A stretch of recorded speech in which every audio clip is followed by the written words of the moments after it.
was high, and it is a very interesting situation here because earlier to get the most value out of this incredible series of Indonesia versus Philippines once again as we jump into the land of dawn with Taz starting on the orange buff and Del Rosario doing the same on the opposite side. Slow start for both these junglers. They are tankier junglers essentially, so they are going to be playing a lot more for utility, but I guess Taz on the Akai can be a lot more aggressive, and just like that you can see that the Philippines, they really enjoy using Villaluna to get a lot of information and just be a big nuisance, and you can see the response coming in from the Indonesian players. The Philippines already dictating what the movements are going to be.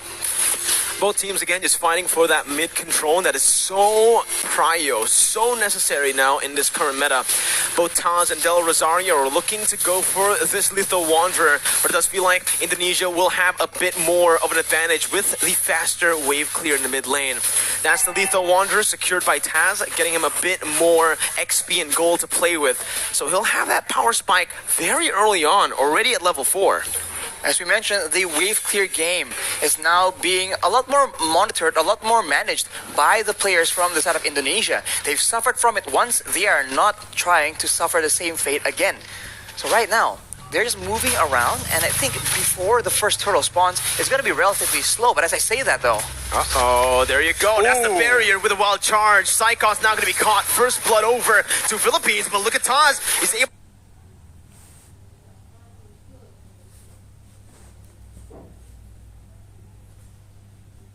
to bring the members back in with a heavy spin. Del Rosario gonna fall.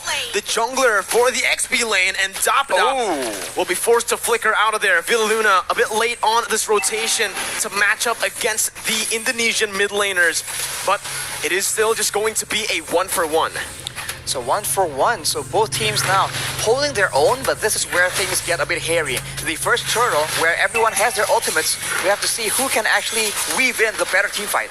No ultimate for Del Rosario just now. Taz gonna go for it. Will be able to secure the turtle with a brilliant retribution. Dreams gets knocked up, but Philippines decide to back off. Now Dreams flickering forward, gets the Divine Judgment onto Imam, who's able to flicker away. Psychots has the Black Dragon form, looking for it, just decides to zone the Filipino members here and backs off.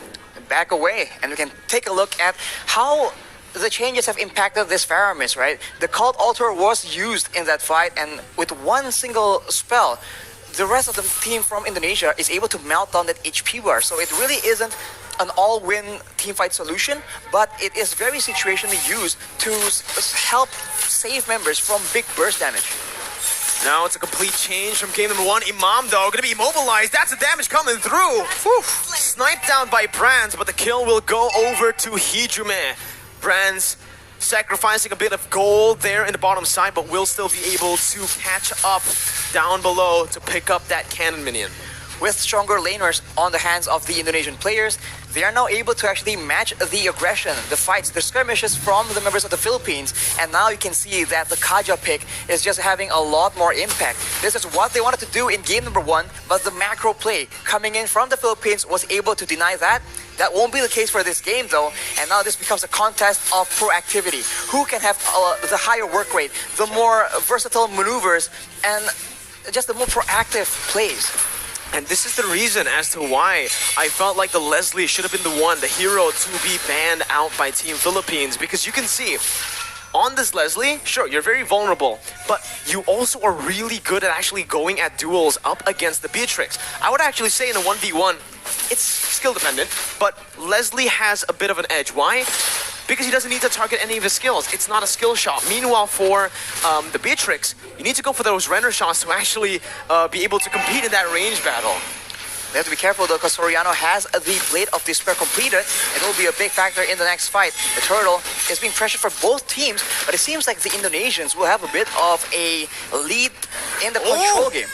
Divine Judgment and the Petrify. Imam gonna be able to pop the Cult Altar. Taz against 3 members, still able to secure the turtle. Right now, Psychots jumps in with the Black Dragon form, zoning the backline away. Dapda gonna be pinned down onto the wall with the heavy spin, and that's Hijume who picks up the killing spree.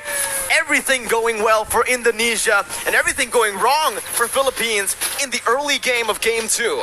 They lose a member to the pickoff. They lose a turtle to the steal. So Indonesia is completely taking over and looking completely different. Is this a momentum thing? We'll just have to see. Hijime with the Ice Queens 1 right now will ensure that the Filipino members need to be a bit more careful, even more careful in how they want to position. They've been getting caught out without that slow as well. Brands has just been farming up a storm. I really want to take a look at these items, right? It's a good steal by Soriano, but he got full turret gold, clearing waves constantly. He should have more gold than Soriano here with the assist that he got as well. But here in the mid lane, the bottom side river, Del Rosario going to be chained up again, and that's the pin down by the heavy spin. Del Rosario going to fall for the second time in this game. Dreams with another divine judgment over to Imam, as that's the Nibiru's passion dealing no damage over to Taz, who jumps in again. Soriano zoned away, but the damage coming in from Brands, shooting him down. Finally rotating towards that bottom side, but it's a bit too late once again. Team Philippines falling more and more behind as we go and progress into the game. The Philippines are having very much trouble trying to manage distance because they're being slowed an insane amount. At any moment, it starts with the slow and then it gets followed up with the divine judgment, with the heavy spin. So Indonesia's pick-off game is going exactly how they want it to. And right now, they also have the advantage when it comes to range and also when it comes to that late game. They have that artillery with the real-world manipulation, and they also have the Leslie. They can do a lot of true damage, up to 2k in a single hit. And in the late game, Soriano will have a lot of issues trying to get any impact done in the middle of a big team fight. There's so much CC from Team Indonesia. There's a lot of survivability from Philippines, but they need to be able to utilize that crazy engage from the wild charge. And right now, it just doesn't feel like they are going to be able to. Taz there going for the turtle. That's going to be the real world inflation that was popped into for Soriano to flicker out. They baited out the Cult Altar and they baited out Villa Luna into the other side of the wall. Mid lane turret going to be sieged down. Brands looking to poke the Filipino members, but it's a good disengage by both teams. It's still a small victory for Indonesia with that turtle take. Look at how much movement, how much of a reaction you can see from the Filipino players whenever Psychots is on the map, whenever he makes an appearance. He wasn't even popping the Black Dragon from initially, and everybody was walking backwards in fear of that engage coming through. And when you're so focused like that, you are not looking at Taz with a heavy spin. You are not looking at Dreams waiting for that divine judgment. What I want to look at is definitely the items here for Brands, because I wonder how much gold he's actually gone this game.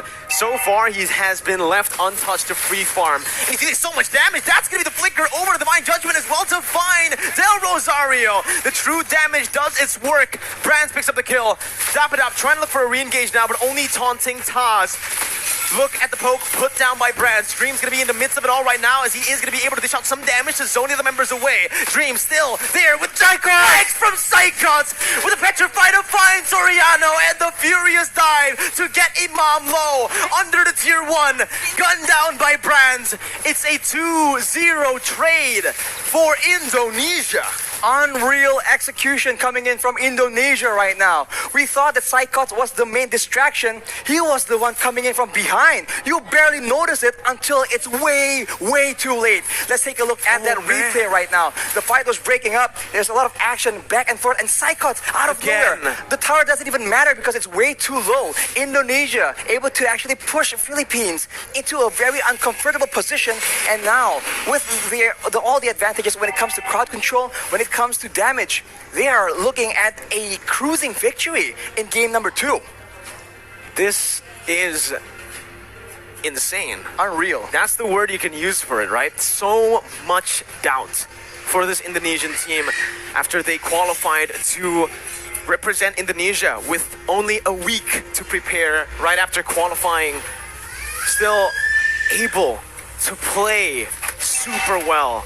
And now they're rotating towards that top side. Taz soloing that lore. Del Rosario caught no one there to help him out. Has to use the wild charge defensively and will lose out on a lot of HP. Brand still is able to get out. Has the flicker. They're going to go in for another re-engage here.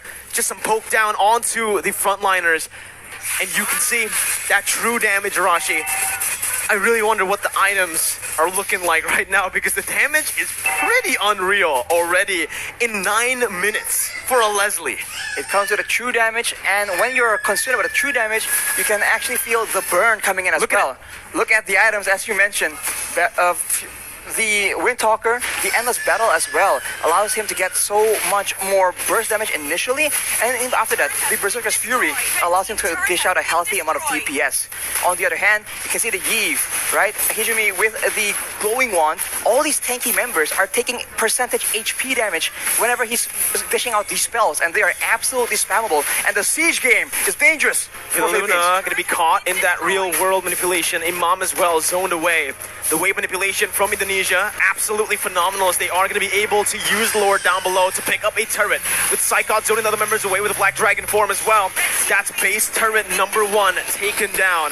Top side pushing in, but Indonesia will decide to just play it slow. Clear out the mid lane and reset.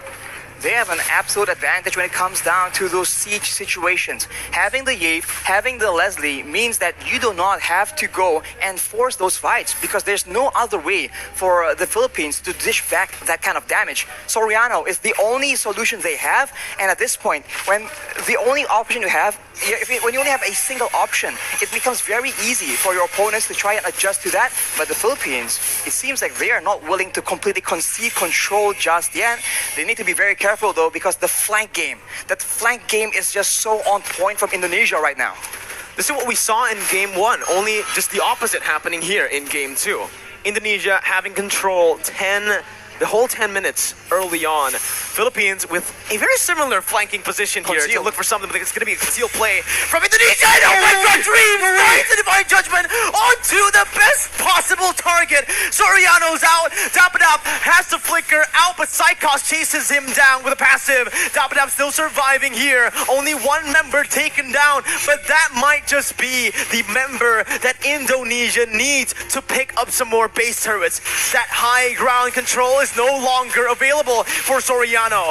Dapadab trying to go in for some damage right there, but it's actually going to be petrified from Imam. He's going to be taken down. The wild charge in desperation. Villaluna in the back has to back off. It's an absolutely insane game and an insane performance from Indonesia as they knock Philippines down to the lower brackets. Oh my, we have no words left right now. How was that possible? That is insane from Indonesia. The awareness to know